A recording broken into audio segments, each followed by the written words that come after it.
به نام خدا و با عرض سلام خدمت علاقمندان به رسانه قلمرو. در ادامه برنامه های سیر سرنوشت که در چند قسمت اخیر در خدمت جناب آقای عبدالعلی نور احراری بودیم، به صحبت های بسیار خوبی پرداختن و نکات زیادی را از بخش‌های از تاریخ، از خاطرات و از کارهای علمی که انجام داده بودند، مخصوصا ترجمه کتاب قطور و وزین صحیح البخاری، نکته های خوبی را فرمودند و بیان کردند. ما به این تصور که گویا شاید همه پرسش های خود مطرح کرده باشیم، اما بعدها فکر کردیم که چند موضوع عمده که جناب احراری صاحب شخصا در او برنامه ها حضور داشتند از قید قلم مانده است و البته خودشان هم از این برنامه ها و از این نکته های اساسی در گفتگوهای اول و دوم چیزی نگفتند. به هر ترتیب خیلی سپاسگزاری میکنیم از جناب آقای احراری که باز هم به ما فرصت دادن که ما بتوانیم بعضی زوایای پنهان یک مقطع حساس تاریخی را همراه از اینها باز بکنیم و حرف های اساسی او مسائل خدمت شما عزیزان تقدیم بکنیم. جهان سپاس جناب احراری صاحب. من میخوایم صحبت ها را در واقع از بحث مهمی که از پیش ما و شما مانده بود، از کنفرانس هرات در دوره اول پیروزی مجاهدین و امیر صاحب اسماعیل خان آغاز کنم. قبل از او اگر شما پیامی و سلامی دارین با علاقمندان این برنامه بفرمایین و باز به ادامه روی بحث به اجازه شما از همین نقطه آغاز میکنیم. بفرمایین. السلام علیکم و رحمت الله. الحمد لله و الصلاة و السلام علی رسول الله. اما بعد، اول از همه سلام خدمت شما و همه بینندگان تقدیم میکنم و از اینکه به من فرصت دادیم که در پروگرام وزین شما ما اشتراک کنم سپاسگزار هستم. همونطور که شما فرمودین، بعضی دوستا و آشناها در فیسبوک هم این نشر شده بود، بعضی تبصره‌ها کردن، بعضی کامنت ها دادن و حتی بعضی انتقاد کردن. دیگه من به نظر و فرموده شما من از این کنفرانس هرات آغاز میکنم و باز بعد از او میریم مسائل مختلفی دیگه است که با شما و بیننده های محترم در میان میگذارم. کنفرانس هرات در زمانی که در هرات صلح و آرامش بود، در باقی نقاط افغانستان بسیار هم تو اوضاع نامناسب و ناخوشایند و نابهنجار دوام داشت و ما در صدد عزیز شدیم که یک حلقه در صدد عزیز شدیم که یک طرحی بسازیم که هم بتانیم که افغانستان هم متحد بسازیم و زیر یک زعامت ای کار کنه. خب هر صورت ما که یک طرح ما ساختم و یک طرح جناب آقای مخلص ساخت، یک طرح سلطان محمد خان مصطفی خدا بیامرزه او ساخت. خب منتها طرحها مختلف بود. طرحی که من ساخته بودم این منتهی میشد به انتخابات و نظر مردم و یا که کی را انتخاب کنن. طرح آقای مخلص زیادتر به گرایش به طرف جمعیت داشت. طرح مصطفی سلطان محمد خان او بسیار توجه داشت که همه قدرت باید به دست امیر صاحب اسماعیل خان افته. از او خاطر این طرحها شکل چی داشت؟ متدلمال نداشت و هماهنگ نبود. در این اثنا آقای جلیل شمس آمد، از سوئیس آمد یا از کجا آمد به اینجا و یا از کابل آمد. باز او همین طرحها دید و یک طرح خودش ساخت. از مجموعه از این طرحها یک طرح خودش ساخت و ما این طرح بود قرار بود که طرح عملی شود. و قبل از اینکه کنفرانس هرات آغاز شود، یک نقطه قابل توجه است که در این راستا در شورای جهادی مشرقی تحت نظر مرحوم عبدالله خان قومندان و حاجی قدیر و یا یک طرح داشتم و از تمام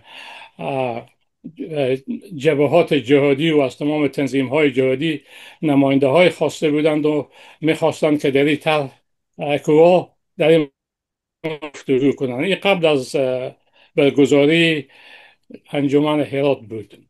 خب به این صورت ما را جناب اسماعیل خان، ما و آقای غریق و جناب آقای سمیم، مولوی صاحب سمیم، به پشاور روان کرد و ما 19 روز در پشاور میمان شورای مشرقی بودیم و نماینده های اسلامی و جمعیت اسلامی و مثل مولوی خالص و مولوی نبی و یا همه جمع بودند و ما صحبت میکردیم. و همون وقت یک صدای امریکا بود یا BBC بود، هم در این مورد صحبت کردن. خب از این موضوع میگذاریم، میریم سر شورای هرات.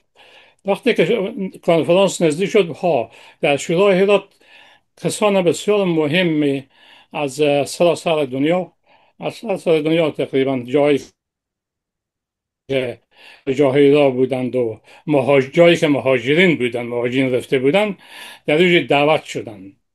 از جمله دعوت شدگان مهم که بود که دکتر صاحب یوسف خان بود که در اینجا آمده بود و بعضی برادران که بهشان رسیده بود. معمولا این دعوت ها از طرف جمعیت ارسال شده بود به زور و ما دیگر از این موضوع خود زیاد در این جریان نبودیم و یکی دکتر یوسف خان بود و به دکتر صاحب صمد حامد و هم روان کرده بودند و معذرت خواسته بود و عزیز جان نعیم، مرحوم عزیز نعیم او لندن بود، او هم از این معذرت خواسته بود و باز پسند که من به لندن رفتم به من دید و به من گفت که من معذرت داشتم و معذرت میخوام که نامدم. خب بس صورت یک کنفرانس پیش از اینکه این کنفرانس برگزار شود، کسانی از کادرهای جمعیت آمدن. از جمله فکر میکنم شکری بود و چند نفر دیگه بودند و بسیار زیاد. این شکل کنفرانس و همه تشکیلاتی از این همه تغییر دادن و همه قدرت به خود گرفتن، در حالی که تأسیس کنندگان از این ما بودیم و همه چند نفر بودند و یا بودند. خب به هر صورت نمیفهم اسماعیل خان هم روزی ساختن که همه اختیار به دست از او باشه. خود برادران آمدن از آلمان و از جای دیگه آمدن و یاد است که من به میدان هوایی شندن رفتم و از یا پذیرایی کردم و باز یاد به تیاره های عسکری تا به هرات انتقال دادیم و در هتل هرات چند شویا بودند و یکم مرحوم هاشم جان مجددی بود که یکی از اون شخصیت های برجسته جهادی بود. و چند روز بعد از اون کنفرانس که شروع شد دیگه اشخاص سخنرانی ها کردند و بعد صورت وقت شما را بسیار زیاد نمیگیرم. آقای فیضی از امریکا آمده بود، باز همون صحنه کامل فیلمگیری کرد. فکر میکنم فیلم را در این امریکا و تلویزیون ها یا نشان داد. خب سخنرانی ها زیاد شد و بالاخره روز آخر که نتیجه رو میگرفتین به مسجد جامع همه جمع شده بودن. در وقت استاد ربانی از کابل آمد و رفت در مسجد جامع، دمو نزدیک میراب همون جایگاهی که ساخته بودن به او و به اسماعیل خان و اینا، همونجا شش تو سخنرانی کردم. در یک چیز نکته جالبی در اینجا بود که اونجا بسیار جفت کنک بود، هر کس کوشش میکرد که صف اول بشین و در این وقت یکی از تاجرای هرات که بسیار زیاد نو به قدرت رسیده بود و نو به ثروت رسیده بود، بسیار جواد و سخاوتمندی بود و دست دهنده داشت، به نام شیرزوی بود یا شیرزی بود. این از کابل آمد، داره که هیچ کس اجازه نداشت که داخل کنفرانس بدون اجازه بشه و آمد و همینطور مستقیم رفت و یک جا خالی بود که نمیفهم اسماعیل خان گپ میزد جایش خالی بود یا استاد گپ میزد، او هم جای از جای شیشت. اونجا شد خدا خوب هر صورت گپ به استاد رسید و استاد خست و بسیار تشکر کرد از اینکه کنفرانس برقرار کردیم. بالاخره گفت از اینکه شما مرا به حیث رئیس دولت یا به همین شکل به مدت 6 ماه دیگه انتخاب کردیم، من شما تشکر میکنم. نتیجه کنفرانس استاد ربانی به نفع خود مصادره کردم چون چیزه. بله بله کامل. خب البته به نفع خود و با مو حلقه جمعیتی که بود و با تماس مشکل با اسماعیل خان، در حالی که ما هیچ خبر نداشتیم و این سر دیگه مردم هم بسیار بد خود سر اون کسایی که از اروپا و امریکا و از کجا و کجا آمده بودن که ما خود اینجا گپ زدیم و هر کدام پیشنهادات خود دادیم. خلاصه کنفرانس ایراد به میجه ختم شد و ما اگه زیاد راجع به بگم و دیگه موضوعات نمیرسه. نه، فقط یک چیزی میخواستم بگم که ما دورا دور همونجا این قضایی رو دنبال میکردین. از او کسایی که از کابل آمدن همراه چکری و کسای دیگه، خدا ببخش عزیز مرادم آمده بود و گفتن که نزدیک 900 یا 1 میلیون دلار پول آوردند و دادند به امیر صاحب و امیر بله صاحب قانع کردند که این کنفرانس در اجازه بده به نفع دولتی که شهید ربانی در واقع در رأس عزو بود. نتایج این کنفرانس به نفع از اونا پایان بپذیره. شما چنین صحبت های شنیدین یا در جریان هستین؟ من از این نفری که شما یاد کردیم معلومات ندارم، ولی در همونجا گفته می شدن که پول زیادی آوردن دی جمعیتی ها و به اسماعیل خان و به همون کسان دادن که ایره به نفع خود تمام کنه. بله به شکل. بسیار خوب. به هر حال تحلیل شما چی هست؟ چون یک حرکت بسیار کلانی بود. فقط ایره میخواستم که تحلیل نهایی خود در کنفرانس بگین که برای اولین بار هرات میخواست پیشگام یک تحول شود و خیلی ها از جهت نگران کرده بود.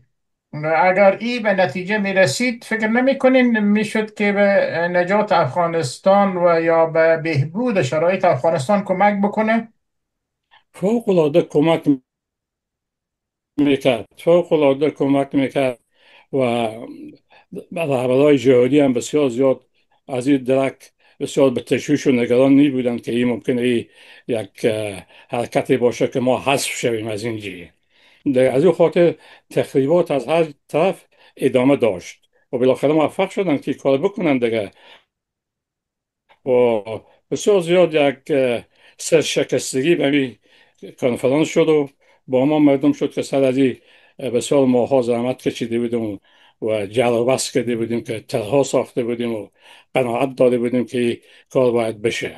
خواهی تو دسته که در سطح رهبری هرات او تو یک استقامت و یک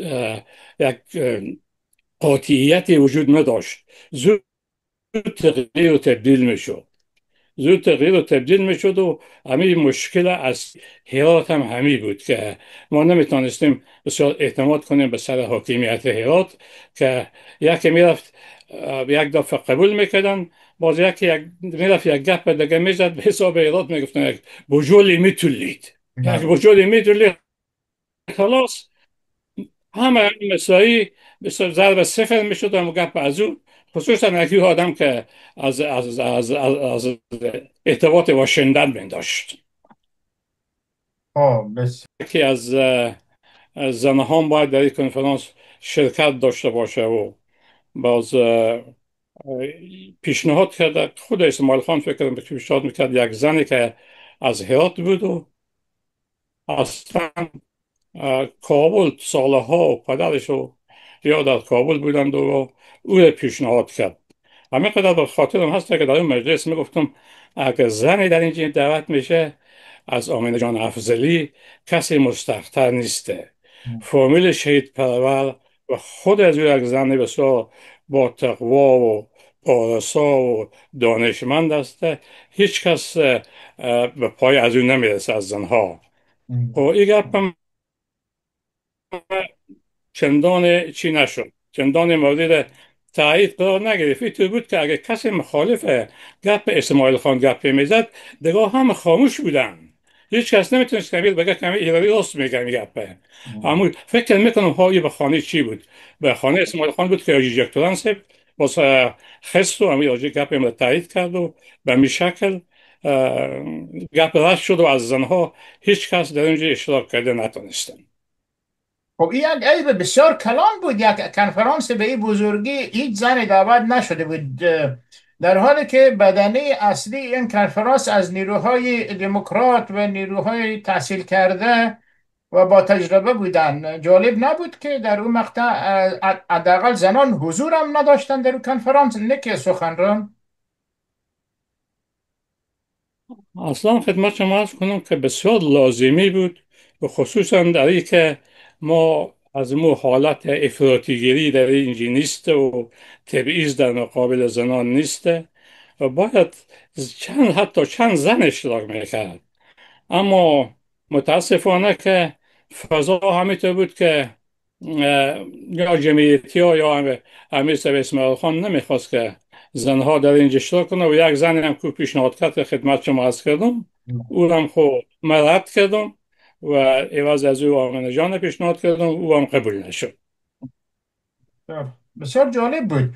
به هر حال از این میگذریم. یک پرسش دیگر مطرح میکنیم و باز پس دوباره میاییم در دوران گذشته و روی نکاتی که شما قبلا فرمودین صحبت میکنیم. یکی از جریانات دیگی که شما به جریان هستین سفر بوده که به غزنی انجام شده. این هدف سفر چی بود؟ همراهان کی بودن و چیکار کردین؟ با سفر غزنی اینطور بود که یک نفر بود قماندانای مشهور جهاد بود به نام حاجی بابا، قاری بابا میگفتن. این قاری بابا چندین بار به هرات آمد و پذیرایی شد و از طرف همه و یک قماندان مشهوری از جبهه مولوی نبی بود فکر میکنم میگفتن که این تانک شکن است و چطور است و مثل جلو تانک های شوروی یا دولت گرفته بود و چند تانک به نام تانک شکن و همینطور چیزی او شهرت داشت. خود هم یک آدم بسیار قوی هیکل به حساب ما به حساب که میگیم که یعنی خشکیات یعنی بسیار بله. چهره چی داشت، چهره خندان داشت. من دیدم باز این خدا دعوت بیامرزه، وزن مثل 130 کیلو وزن از بود. آه. این مورد دعوت کرد به اسماعیل خان رو دعوت کرد و اسماعیل خان به یک تیاره یا به دو تیاره از این تیاره عسکری نفرا رفتند و همه نفرا بیادم نیست. همین قدر که بیادم هست که آقای مسون بود و فکر میکنم جلیل شمس بود و از بخش اسماعیل خانم و دکتر یوسف قوام بود و قوام هراری او بود و مولوی خداداد بود و دارو بخش او رو ظاهر جان عظیمی بود که به نام بعداً به نام جنرال عظیمی مشهور شده و اشخاصی از و دیگه از سایر ولایات هم بسیار زیاد، از سایر ولایات هم بسیار زیاد آمده بودن.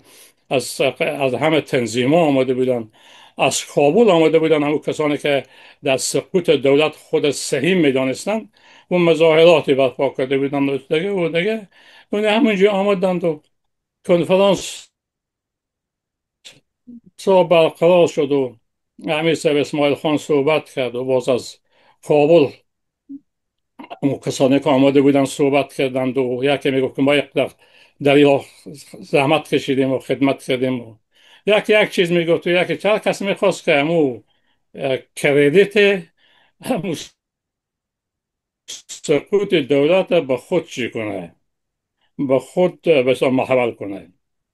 در اینجا قماندان های جهادی، یکی از قماندان های جهادی که بسیار زیاد در سطح عملیات خشن خود بسیار هم شهرت داشت، رئیس عبدالواحد بغرانی میگفتن، این از هلمند بود. بله بله. این دیگه این هم بسیار گپ زد سر که پای از این هم بسیار چی شد دیوانم قال مقاله که شد و یک شکلی بود. این به اتهام میکردن که مخالفین خوده مثل کباب، مثل سیخ کباب به سیخ میکشه و سر آتش مندازه و میگه همون ترانه خلقی رو میگن بخوانیم که گرم شد گرم شد گرم شد گرم شد. یعنی همین تو چیزایی به این نسبت میکنه که حقیقت داشت یا نداشت من نمیفهمم، ولی همین تو چیزایی بود. او هم بود و او یک آدم چیز بود و یک آدم بسیار خشنی بود.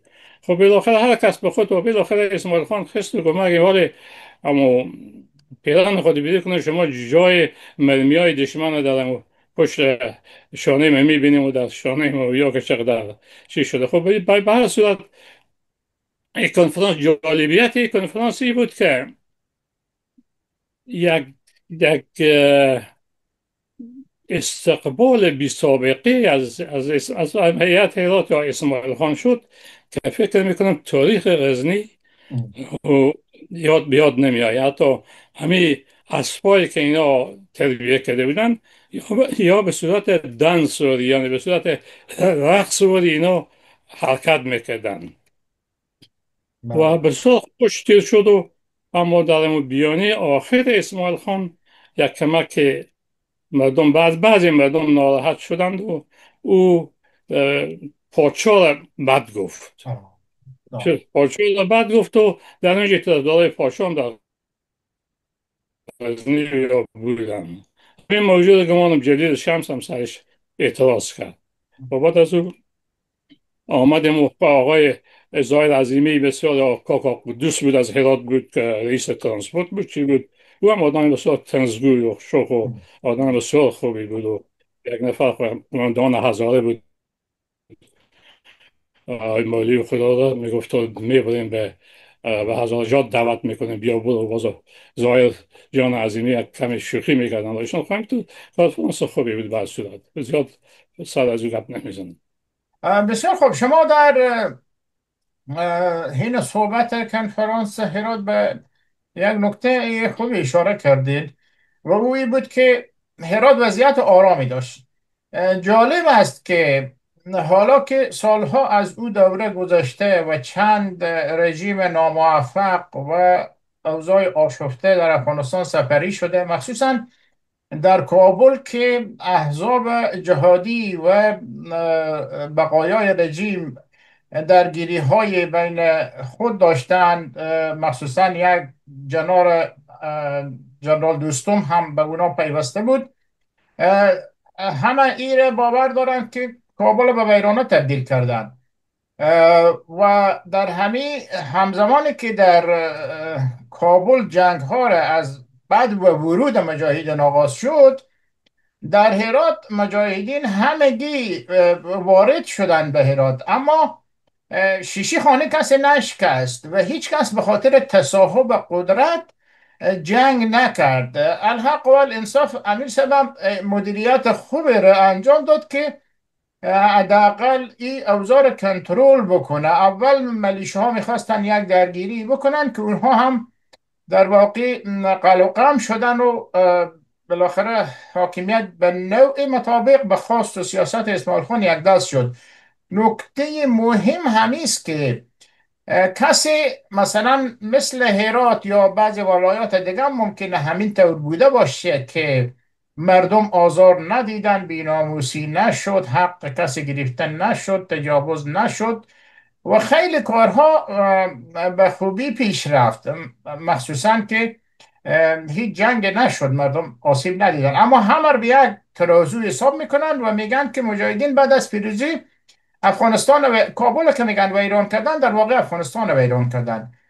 همین چگونه ما بتانیم تفکیک کنیم که برادر جنگ های کابل چون پایتخت بود او جدا هست از دیگه ولایات. ما در هرات چنین فرهنگ را نداشتیم و مردم هرات نشان دادن که از گذشت و از خرد متفاوت برخوردارند در کنار آمدن با همدیگر. آقای تو خدمت شما عرض کنم که ما که در هرات آمدیم همراه مجاهدین و یا هر کس به نام جمعیت و به نام جبهه و به نام جبهه پول میگرفت و از خود نماینده هایی داشتند و ما تقریبا در 12 نفر از اعضای شورای شهری که یادم است که آقای خلیق بود و آقای فهیم بود و حاجی لالا محمد صدیق بود و نثار احمد جان عمر بود و کودوست ما بود و کسان دیگه. ما جمع شدیم در خانه جلیل احمد جان عثمانی.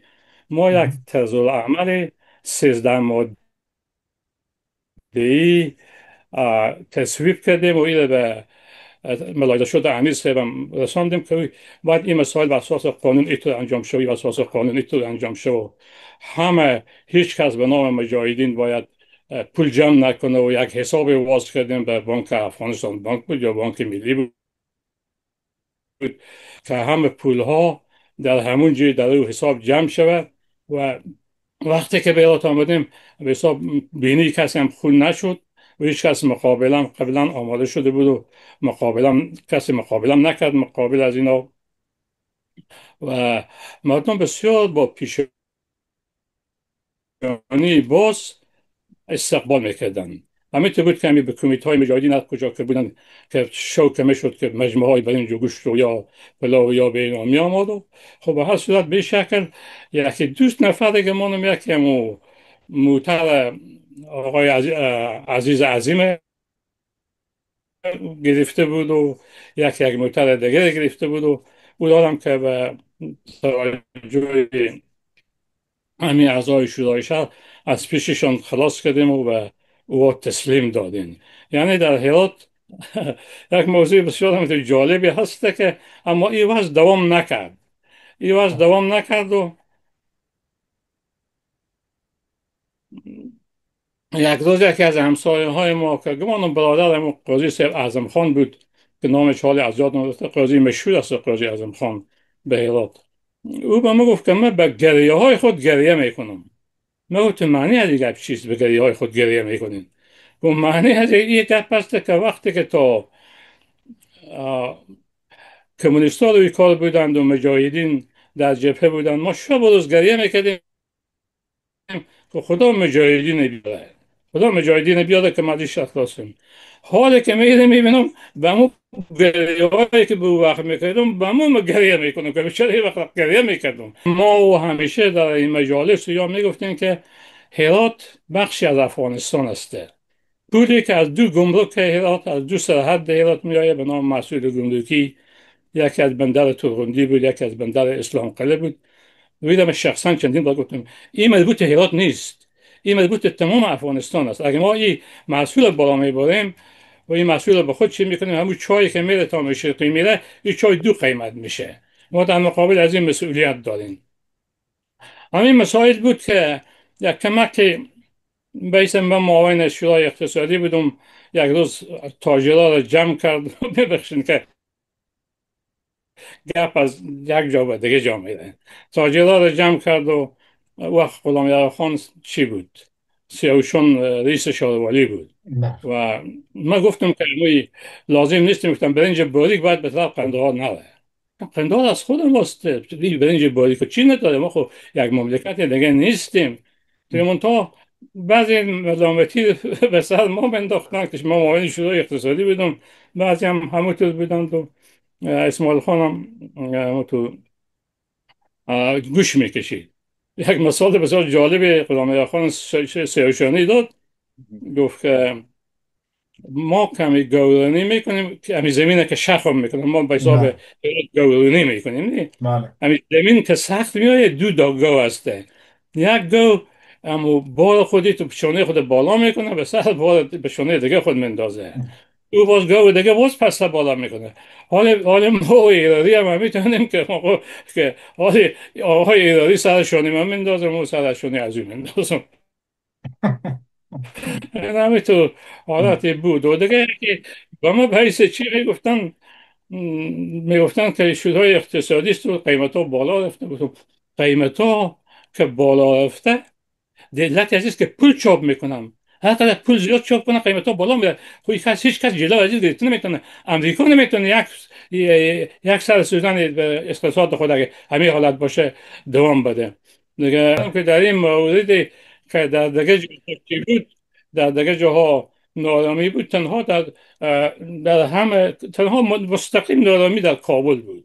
حتی قندهار، گرشک و اینا و مزار و اینا آرام بود.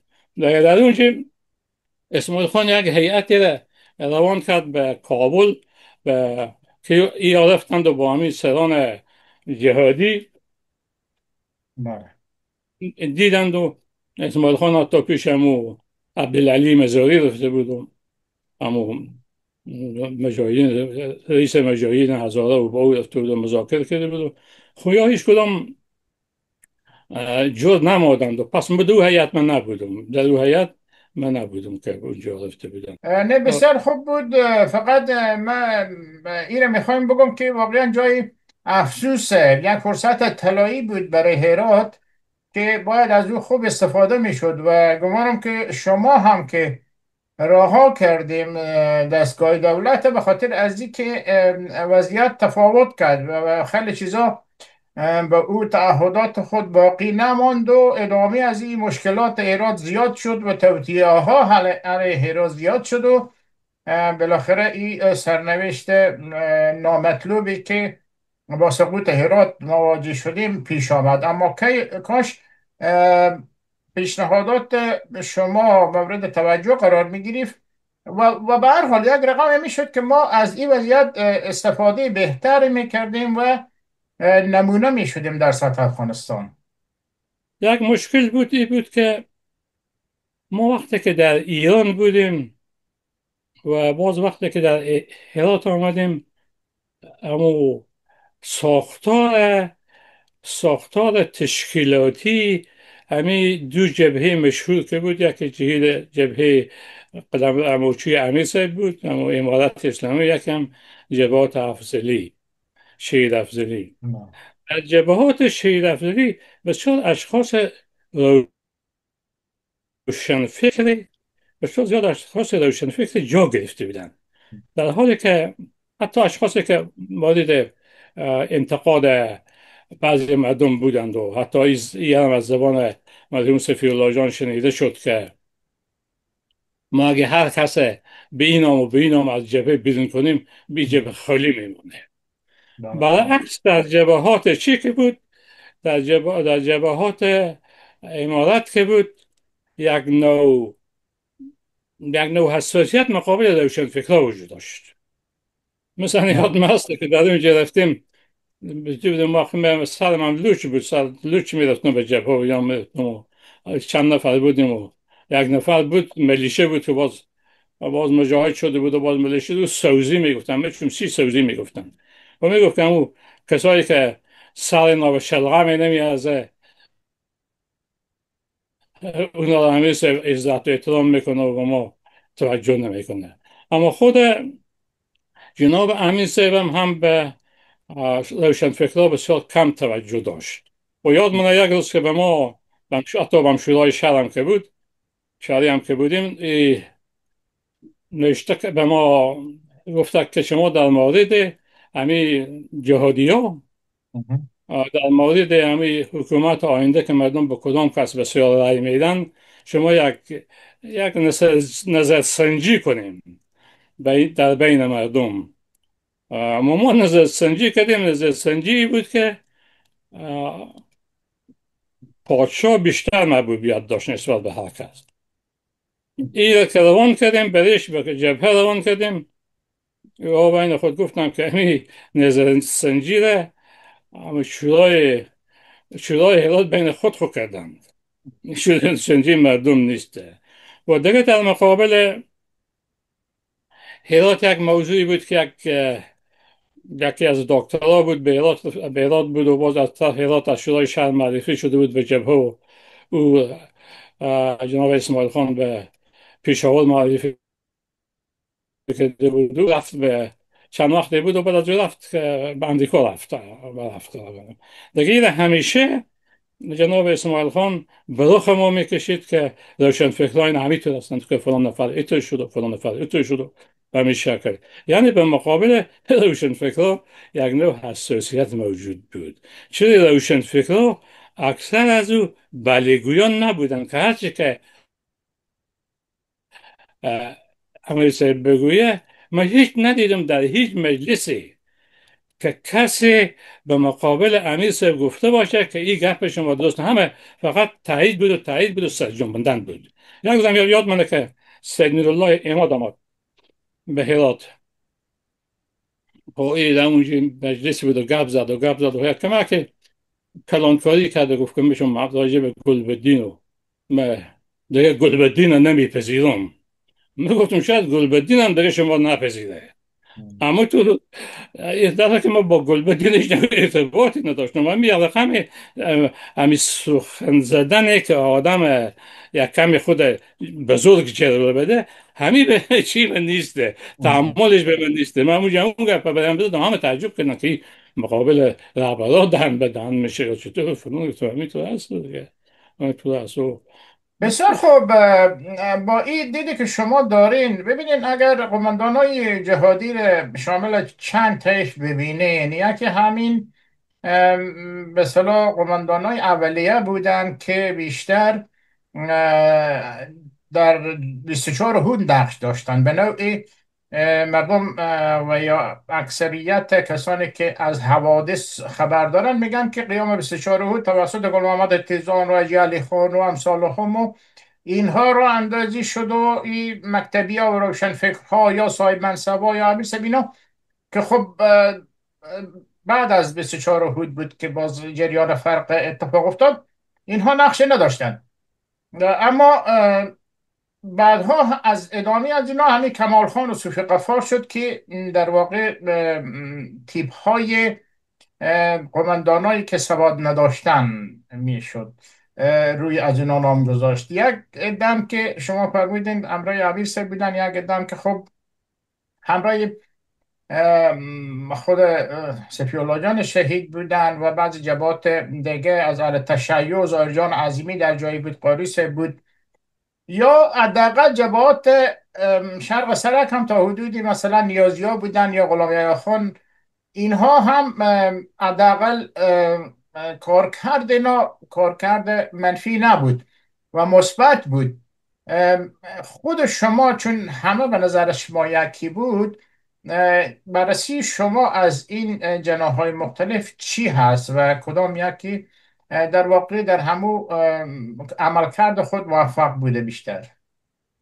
اینطور به نظر من اینطور است که در ابتدا همه یکی بودند و بالاخره این جبهات مختلفی به آمد و جبهه کمال خان بود و باز از اسماعیل خان پیدا شد و باز شهید افزلی جبهه علیدی تشکیل کرد و به غلام یحیی سیاوشون بود و صوفی غفار بود و دیگه به هر طرف حالی به او میشون سالنوال زرینگل خان میگفتن چی میگفتن، او بود آدم بسیار شریفی بود واقعا. در کشک و گلو نیو جبهات مختلفی بودند و ایتون نبود که همه قدرت به پیش امارت باشه، هر کدام از خود یک جبهه مستقل داشتن. مثلا زایجان عظیمی از حرکت اسلامی که بود، از شیخ آصف موسینی نمایندی بود، یک جبهه فعال داشت و غلام یحیی خان سیاوشون یا صوفی غفار، یا اگر صوفی غفار یک نام خوبی نکشید میگفتن که مردم مخالفین خود شق میکنه و از ما بین ما چون داست بود یا دروغ بود میگه پا ما میشنیدیم. یا کمال خان آدم مناسبی نبود، آدم میگن همو فرهاد عبدالله فرهاد که دست از مکتبی های بسیار بزرگ و رئیس شورای شهری بود قبل از مرحوم آقای شیر. او را روان کرد به پیش صوفی غفار و صوفی غفار او را کشت و شهید ساخت و این مسائل بسیار زیاد بودم. و یک نکته که من زیادم رفت خدمت شما عرض کنم ایست که وقتی که ما روز اول داخل مسجد جامع آمدیم و قسمت اول به شما گفتم، قسمت دوم همون ملیشه هایی که سالها در مقابل مجاهدین جنگیده بودن، امیر صاحب اسماعیل خان دست از یاد بالا کرد که ای رئیس قماندان کجا، که ای رئیس قماندان کجا، که همین سر همون باید بسیار بد خود، سر بعضی مردم دیگه هم بد خود و همون ملیشام بلای جانش شدن و بعد از اون علیه از اون شورش کردند و یک جبی حمزه میروان بود که او بشی بود به کشک و لباس سنگی بود تو طرفا بود، همه علیه از اون شورش کردند که یک اشتباه بزرگی جهادی و تاریخی که کرد اسماعیل خان همین بود که ملیشه هایی که به مقابل از جنگ کردن حتی در جبهه میگفت که من برم اول اینا رو اعدام بکنم، همونا اول مقرر کرد رئیس بهشون فلان ملیشه رئیس چو فلان ملیشه رئیس چو، این همه آواز رفتند و حتی هم روزای اول یا چورش پاول انداختن و شرکت پخره بود اما پختا از او دوزی کردند و بودند. به خود من به اسماعیل خان گفتم توجه نکرد که همینطور است. بله. خب به هر حال با ارتباطاتی که شما با داخل داشتین من متوجه بودم. یعنی شورای شهری همیشه که می آمدن که جای امیر صاحب می رفتن، اکثریت برادرها و دوستا باز یک توقف جای به دیوانچه و اینها هم داشتن اکثر اوقات و بسیار تلاش میکردن و کوشش میکردن که همو وضعیت سالس بالخیر خود با همه داشته باشند و واقعا هم همو رقم بود که آنهایی که رفتن خداوند ایشان بیامرزه و آنهایی که هستند خداوند برکت به عمر نابده. اما همین ویژگی ها رو که شما میدیدین به هر حال تاثیر نیروهایی که فرهنگی بودن و باسواد بودن و اینها در داخل شهر سبب شده بود که یک عده جوان ها از فامیل های بسیار بسیار شهری و متمدن هم بیان به جباد بپیوندن، هم با عبدالله جان و کرباس بودن، هم همراه صفی الله جان بودن. آه. این قسمت ها متفاوت بود از جبهات دیگی که باز بیشتر مربوط به همون دهات خود بودن و همون مردم حوالی دی خود بودن. درسته؟ درست است، درسته که در خود همین جهات در خود جبهات مختلفی بودن که هیچ نوع ارتباطی به امارات نداشتن یا به ارتباطی به جبهات شوروی تفضیلی نداشتن و یا جبهات مستقلی بودن. یکی همون خود غلامی عیا بود، صوفی غفار بود، یک نفر بود به نام حمزه میروان، میگفتن برادر از این ملوک بود، ملوک میگفتند و من همراه از او رفته بودم دیده بودم، حمزه میروان هم دیده بودم. و علاوه از او یک روز به چی بودم، به جبهه بودیم همراه جناب اسماعیل خان. یک نفر آمد، یک قماندان جهادی بود، میخواست که خط به یکی از این قماندان های به یکی از این تنظیم ها بنویسه. اما تنظیمی که از حکمتیات جدا شد به نام چی حافظه ما خراب شده، اما تنظیم مولوی خالص. مولوی خالص حزب اسلامی، مولوی خالص. بله. این قماندان مولوی خالص بود. از مم. ما خواست که از اسماعیل خان خواست که برای مولوی خالص یک خط سفارشی نوشته کنن که باید توجه کنه یا صلاح بده یا چطور، یعنی یک تاییدی اسماعیل خان داشته باشه. و من به ما بله. گفت که بفرست، ما یک خط مختصر نوشته کردم که خوند کمکش که تعجب کرد، گفت همین تو چیز نوشته کردی؟ چون من در همین القاب و عنوان نوشته کردن کمی غیر حاضر هستم. مم. نمیتونم که فضیلت ما با مثلا یک وقت در اتفاق اسلام از کابل انتقاد کرده بودن که چلو چند لقب برای اسماعیل خان شما چی کردین، وضع کردین. بله. در از او خاطر من که ایره گفتم، خب گفتم که خب امضا کرد و بداد، یعنی میخواست که من بنویسم که فضیلت ما و مجاهد کبیر و مشم چکار و فلان و که مولوی صاحب خالص که از این کوبیکو حرکت میکنم و میپرم این تو چیزا. من میتونم مجاهد محترم جناب مولوی صاحب خالص هم تو یک چیز نوشته که دیونم بریزه نمیدونم باز سرشته گپ از پیشم رفت. ها بس روی همین ویژگی ها بود که یک مقدار از این برمیگرده به محیط هجرت. ببینید در محیط هجرت هم همین ساختارها از خود مکاتب داشتند، مدارس داشتند و اینا درس میدادن. یادم هست که زمانی که میخواستن عامل جان اینا مکتب برای دخترا بگیرن، به نوع از طرف ملاها که بیشتر آقای مخلص خبر می آوردن، اینا میگفتن مخالف هستند که برای دخترا مدرسه ساخته شود. همین بود که صفی الله جان عجبا آمد و گفت که برین یک خانه پیدا کنین کلان. خانه پیدا کردن و گفت برین ثبت نام کنیم و اعلان بدین. خودش پیش شد و خانمی که مسئولیت گرفت افتتاح کرد مدرسه. گفت این حق مسلم همگی هست و حق کس نداره مخالفت کنه. اما در قسمت ورزش همین رقم توجهات بود. در قسمت تعلیم تربیه بود که بیشتر ساختارهای دیگه هم همین کارها رو داشتن. شما هم در همین جریانات بودین. این عملکرد در چگونه ارزیابی میکنین؟ این تو بود که در عرصه جهاد فرهنگی، در عرصه معارف و تعلیم و تربیه، چی دخترها و چی بچه ها و هر چی که بوده، دخترها خدا فکر نمی کنم، همو در سراسر ایران جبهات افضلی چی بودن، متکفل از این عمل بودن. مثلا در تربت جام، در خاف، در مشهد، در هر جا، در اینجا هم رسانه های داشتند که نشر میکردن، هم بسیار مکاتب داشتن و معاش میدادند. و حتی خودم در تربت جام 3 4 ماه در یکی از این مکاتب درس انگلیسی میدادم و درس ادبیات فارسی میدادم.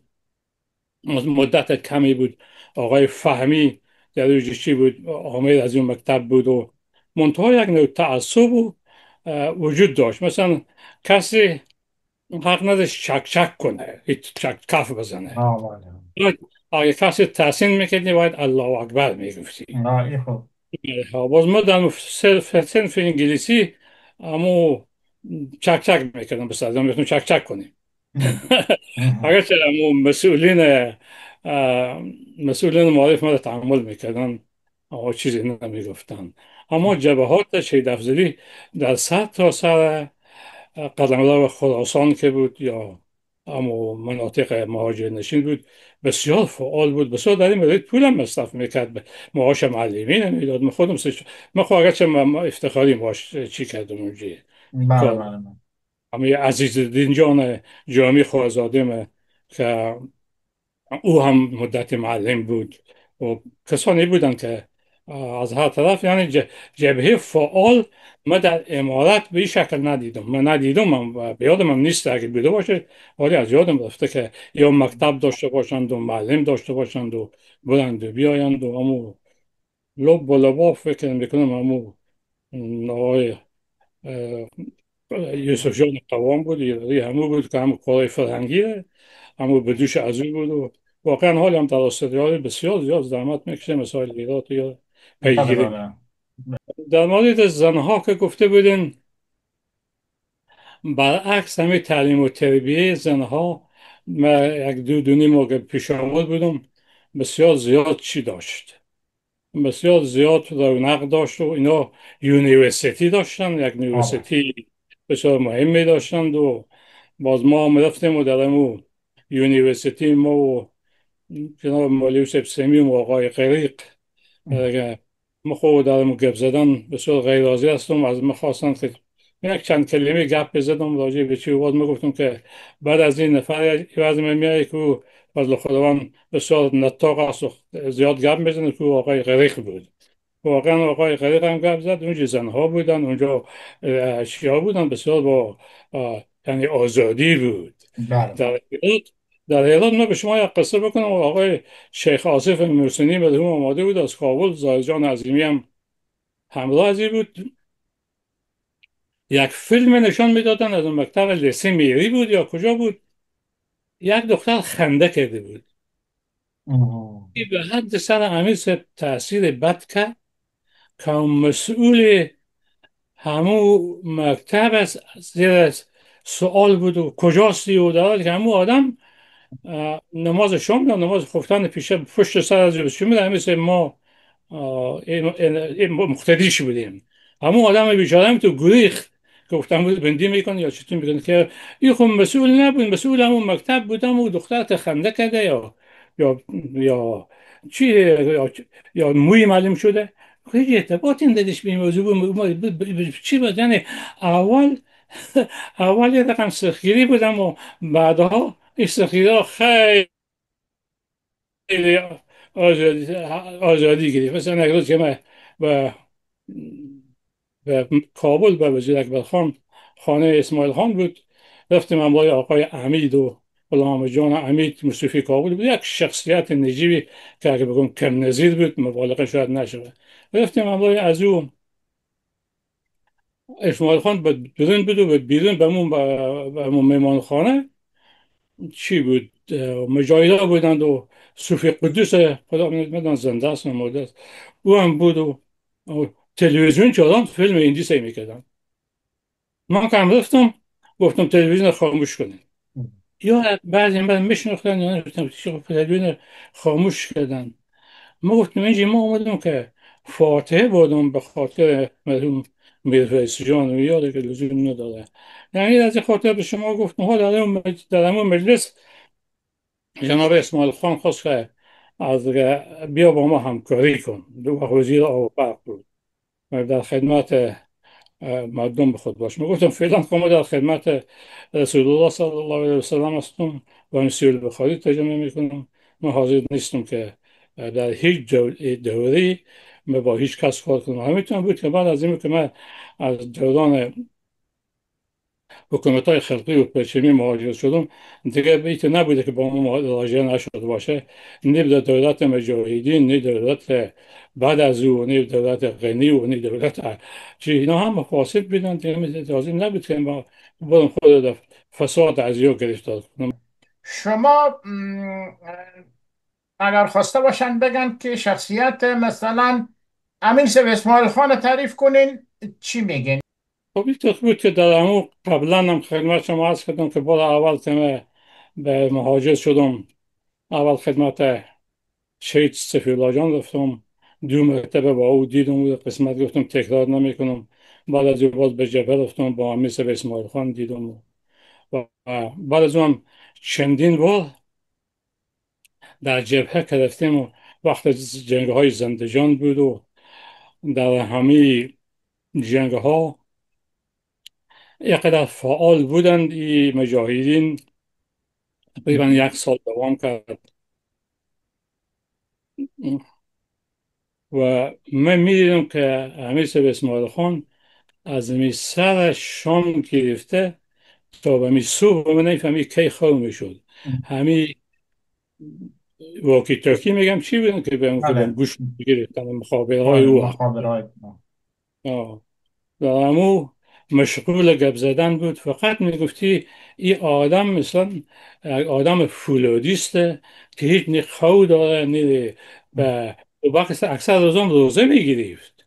من بعدش بله. گفتم که همین روزه گرفتن یه خود روزه نفله. وقتی که آدم روزه میگیره این سر اعصاب آدم تاثیر میکنه، سر تصمیم گیری از یاد تاثیر میکنه. این روزه گرفتن تو فکر نمیکنم که درست باشه. در این وقت آدم تصمیم های درست گرفته نمیتونه دیگه. مناسبات ما به هرات هم که آمدم مناسبات ما خوب بود، منتها ما در همین تعیینات از جا شرکت نکردم که کسی کی به کجا مقرر شد کی به کجا مقرر شد و من خود اما تو یک کمی گوشه گرفتم و به حساب از او کنار کشیدم خوده. یک روزم به من گفت که شما او سابق او چی خدا نداریم به حالت سابق خود. گفتم سابق شما همیشه جاذبه داشتیم حالی دافعه داریم. خدمت شما عرض کنم که ببینید، یک چهره بسیار سیاسی ملایی مطرح در هرات مولوی خداداد بود بله. که از گذشته ها خداش بیامرزه با همین مسجد جامع و حکومت های وقت و اینها هم به نوعی گزاره میکرد، حالا به تعبیر بسیاری از ارادتمندانشان که به صورت مثبت. و در این اواخر باز یک مقدار رقیب شده بود با امیر سید اسماعیل خان. اصلا روابط از این شخصیت با امیر سید یا مثلا همین تعاملات از اینا رو شما چی دیدین و چگونه شخصیتی از نظر شما مولوی خداداد بود؟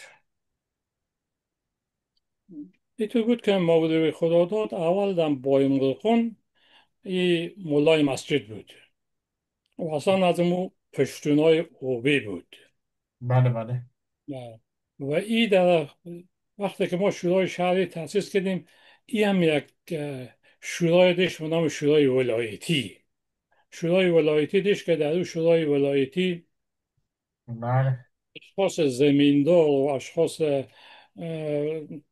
تاجر و یا با ای در تماس بودن و هم از یا پول مولی جمع میکرد و باز روان میکرد به جبهه و بازم یک روزم به ما گفت که خب نه شکایت گونه به ما گفت که ما چقدر نرشته بالش مالایی کردیم به جبهه و ما چقدر زحمت کشیدیم و یا بعد از این نایب خطیب مسجد جامع هرات شد.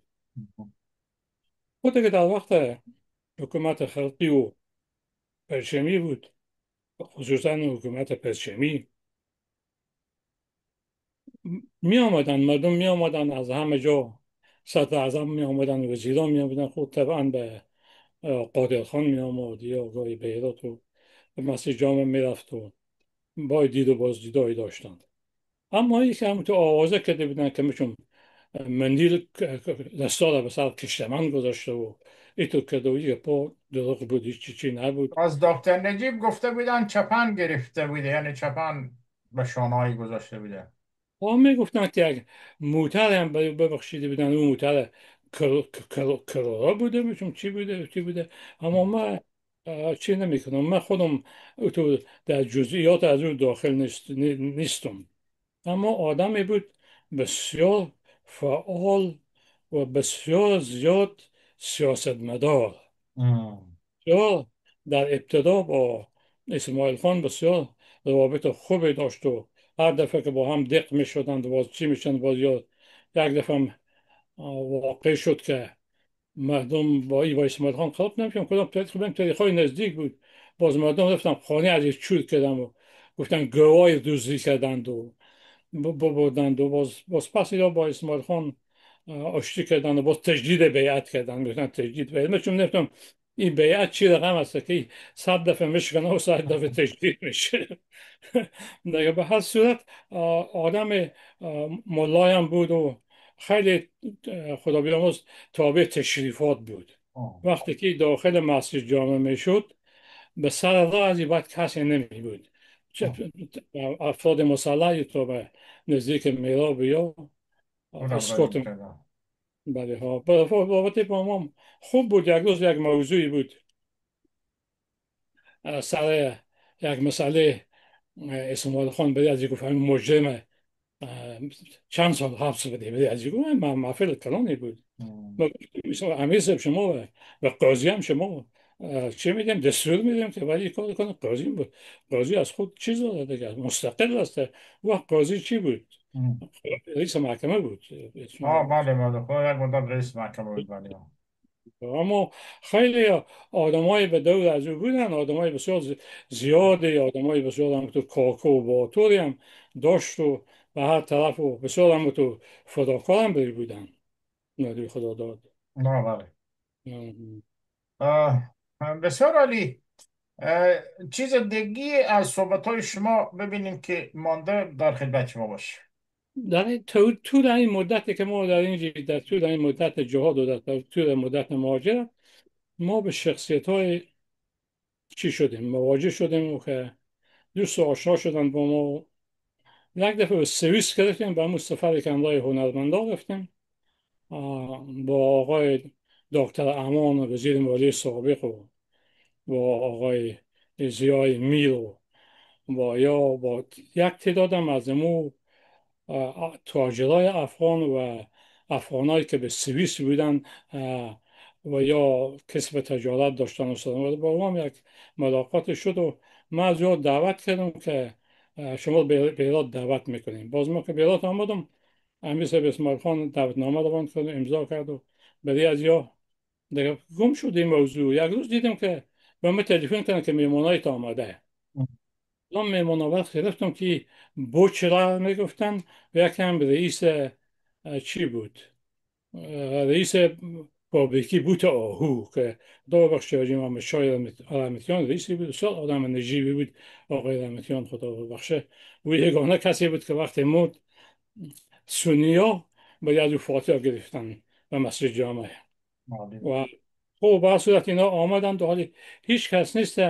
همین سر اسماعیل خان هم چون به شندن بود کجا بود با جیمی تلفن کردم. خب اینا هم سر و پای خاک آلود و یا آمدن خب یادم دفتر میمانخانه وزارت خارجه، مدیریت خارجه بود، همونجا جا بله دادم بله. و خب به صورت شام هم بود و خب ساعت به همون شکلی بود یا گذشت و صبح از یا گفتن که ما چی میکنیم، ما بعضی پروژه ها شاید ببینم. به اسماعیل خان تلفن کردیم، او گفت که یک هلیکوپتر بگیریم پروژه بند سرما رو به از نشان بدیم. ما به یک گفتم، گفت نه ما بوس نیستیم که ما بند بتانیم بسازیم. دیگه باز دیگه خوب او نشد و منتها کابل و این همین بشرا کسی بود که به مجرد که شوروی و افغانستان تجاوز کرده بود، یک تاجر بزرگ سرمایه بزرگ طلا فروش بود.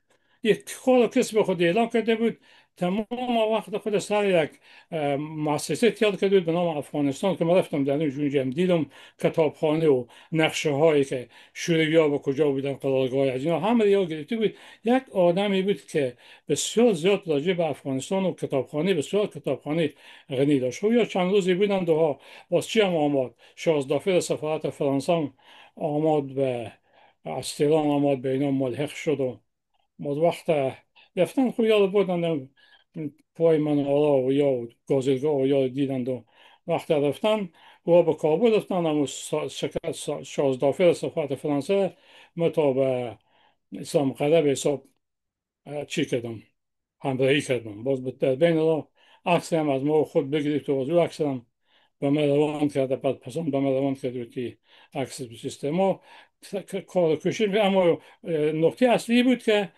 رقابت بین کابل و هرات زیاد بود. کابل به ما اطلاع نداده بود که میایه این هیئت آه. میایه که ما با یک بیانات هم تو ناخوش غافلگیر بکنن شمار و غیر مترقبه باشه. ولی ها خیلی متعقب باشه ولی ها بسیار خوب، نکات بسیار خوب و جالبی بود که همه میتونن از او استفاده بکنن. اه، جهان سپاس جناب آقای احراری. و شما باز هم فرصت دارین اگر ذهن شما یاری میده و خسته نشدین چیزهایی که میخواین بگویین، و اگر تمام شده میتونیم که از شما سپاسگزاری کنیم و خداحافظی کنیم. و باز اگر صحبت های به نظر شما آمد، ما همچنان در خدمت شما هستیم، اما به این کامنت ها و نظرها و اینها هم زیاد توجه نکنین. هر چی که بگین این مردم به همون ضرب المثل قدیم هست یا همون حکایت مشهوری هست که نسبت میدن مثلا به بزرگان گذشته که هر کاری میکنین مردم حرف خود میزنن.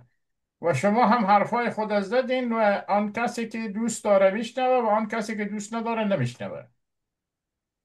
بود تو دسته که من پیشتر خدمت شما ارز کردم در این مسئله را دوام بودم بسیار زیاد طولانی میشه و ممکن است که 20 جلسه شما رو بگیره و این حوصله را نه شما داره و نه پروگرام داره و نه هم مردم دارن.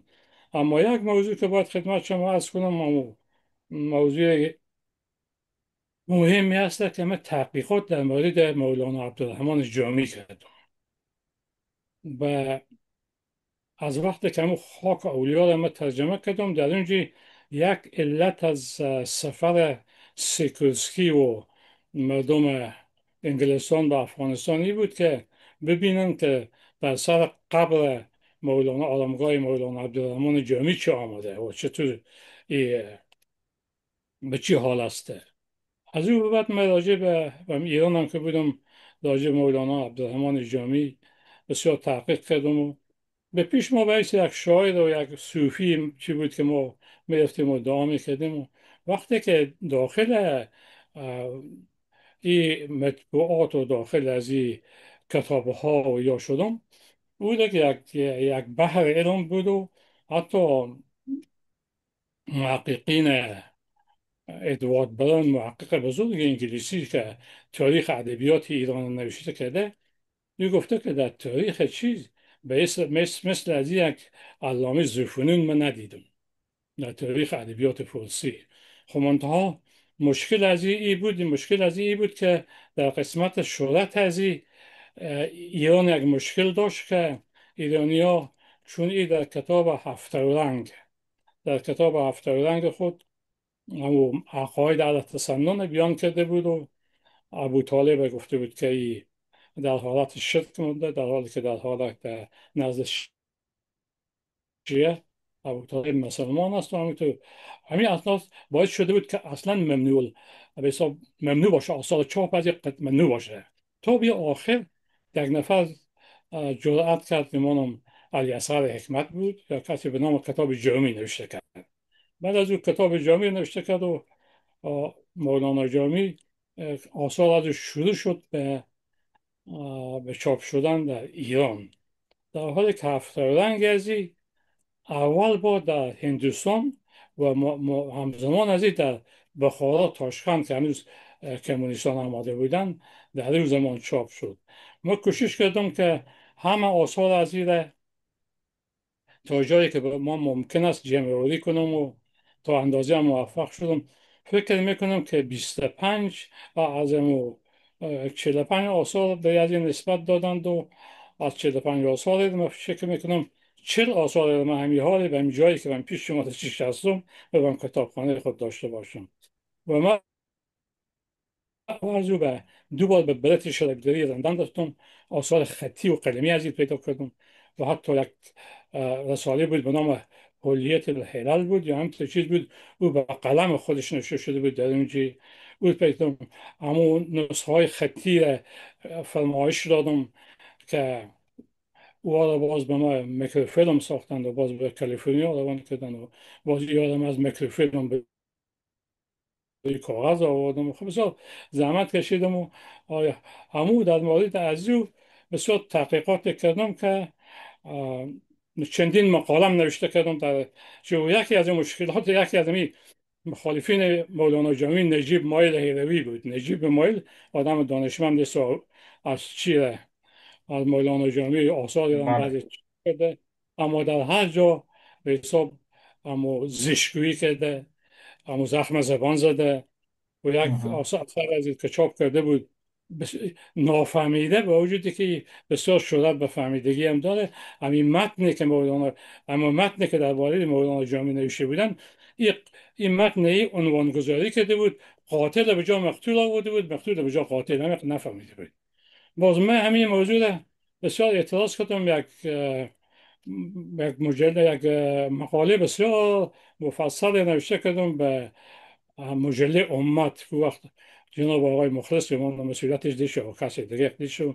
باز این در اونجا نشر کردم و به تعقیب از او دیگه روان کردم، گفته بودن که آمده معذرت خواسته که دیگه چاپ نکنید چی. یک کسی هم بود به نام از دوستان ما اینجا به امریکا میده که بهش نشان داد، گفت که آقای مایل جواب ننوشته. گفت نه تو هم مجله امت بیار. مجله امت که من بیارم بهش نشان بدم، فکر بگرد که او جواب نوشته باشه. این همین مسائل بود. اینا همه پیش ماست. آثار خطی از او به فکر نمی کنم در افغانستان چه در هیچ جا اما آثار خطی که اقدر که من دارم از آثار از او کسی دیگه داشته باشه. و بله، من او کتاب اخیری که نوشت به نام شیخ عبدالرحمن جامی به عمد، بله. او را خواندم و بله. در همون کتاب همین بحث ها رو مطرح میکنه و خدا ببخش آقای رایاب یک جزوه در واقع در پاسخ به او چاپ کردن تحت عنوان گره به باد مزن. بله، اون از آقای عیاق کسی بله ساخته. بله بله. این آقا. پاسخ بسیار قاطعی هم ای بود برای آقای مایل که یک مقدار منصف باشه در این قضايا. او بسیار به حساب هم تو به شکل ادبی و غیر مستقیم و ایها مم. نوشته کرده بود. و بسیار پوسکنده و آنفهم و همه نوشته کردم که همه میفهمن. همو کتاب هم نوشته کرده که این کتاب من به فرمایش مدیر امی مدیر کتابخانه چی نوشته کردم، یعنی بده این فرمایش دادن که این کتاب نوشته کرده. اینا ایت بود که به همون مرکز پژوهش های خود آستان قدس مشهد کار میکردن و اینها آثار مطابق به تقسیم اوقاتی که میدادن، هم اینها و هم جناب آقای مرحوم فکرت، آصف فکرت، اینها بنابر نیازهای از اونها مقالات خود و تالیفاتی هم که البته داشتن، اینا رو هم پیشنهاد میکردن، در صورتی که منظور میشد اونا رو هم باز چاپ میکردن بنیا. آقای تو خدمت شما عرض کردم که آقای مایل از خود بسیار یک طرفدار زبده در هرات داشت به نام غلام حیدر اسیر. شاید شما خدا بیامرزه. بشناسید غلام حیدر اسیر که مجله پالانه، اما جلیدی پالانه او چی اه، میکرد، نشر میکرد. این دیگه از همون سپرده های آقای نجیب مایل هیروی بود. باز بله یک زمان بله. کتاب های خود به ما آورده، به ما آورد، به خانه آورد و من دیدم کتاب های امال هم پیش مست بندیکا آوردم. او در یک کتاب نوشته که خطاب به، یعنی حضرت نجیب مایل هیروی میگه، او به حساب ایتو به نام استاد یا چیزا نمیشه، حال میشه حضرت میگه که اه، شما هر قدر کوشش کنیم مولانا جامی کلی نیست که شما بتونیم فتح کنیم. اه. از او خاطر به او نصیحت کرده بود، در حالی که خود از هم آدم زشت زبانی بود بسیار زیاد و بله مردم بله.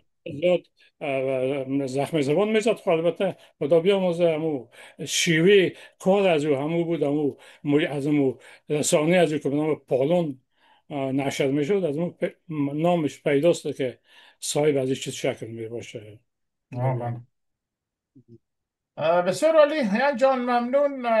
این برنامه ما و شما هم تکمیل شد. باز انشاءالله در برنامه های بعدی باز هم در خدمت شما هستیم با نکاتی که قابل تذکر باشه یا یک عنوان مشخصی را همراه شما برنامه ریزی میکنیم که صرف معطوف به همو صحبت بکنین. مثلا کتاب منشآت جامعی را محوریت قرار میدیم و پیرامون شخصیت جامعی، آثار جامعی و کارکردهای جامعی و کارکردهای شما در رابطه با جامعی صحبت میکنیم که او صحبت بعد از 40 دقیقه 45 دقیقه بیشتر نشوه و یک برنامه پژوهشی و اکادمیک باشه که او باز اختصاص داره برای همون جمعی که به اونها تعلق داره. در آینده من انشالله تحت اینا مزاحم شما میشم. شما خواهش میکنم. امر فرمایشی سخنی در پایان داریم، بفرمایید. فقط عرض می است که بسیار تشکر که احمد باز به این برنامه دعوت کردیم و سپاسگزارم از اینکه پای صحبت امروز نشستیم و از تمام بیننده های شما عرض سلام و احترام دارم خدمتشان. و اگر اسمش خطایی شده رفته باشه یا حافظه به چیزی را درست نگفته باشه، از اون معذرت میخوایم. خود شما و بیننده و همه را به خداوند بزرگ میسپاریم و من الله التوفیق. جهان سپاس از شما.